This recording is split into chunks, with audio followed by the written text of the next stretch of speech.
this lesson, we will learn about IAM permissions.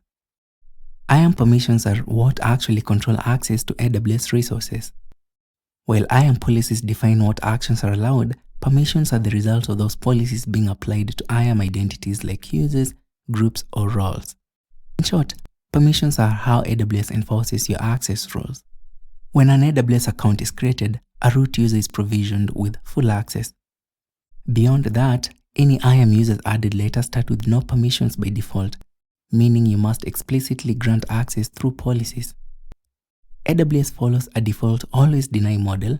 No action is allowed unless it's explicitly granted by a policy. This approach ensures strong security by minimizing accidental access.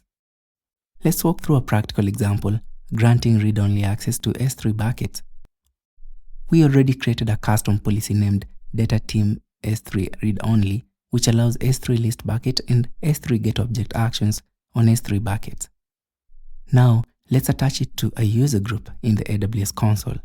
Go to the IAM dashboard and click User Groups in the left-hand menu. Select the group you want to grant access to.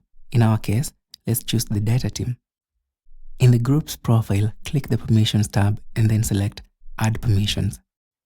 Choose Attach Policies, then search for Data Team S3 Read Only. Select the policy checkbox and click Attach Permissions. With that, you've just granted the Data Team group permission to read from any S3 bucket. Nothing more, nothing less. This is the power of precise scoped permissions in AWS. Remember, AWS evaluates all attached policies together.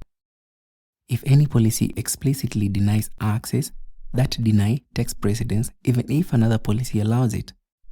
That's why designing and assigning the right permissions is critical to securing your environment. And with that, you've seen IAM permissions in action, defined through policies and enforced by AWS.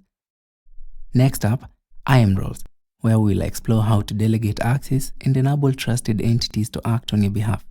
See you in the next lesson.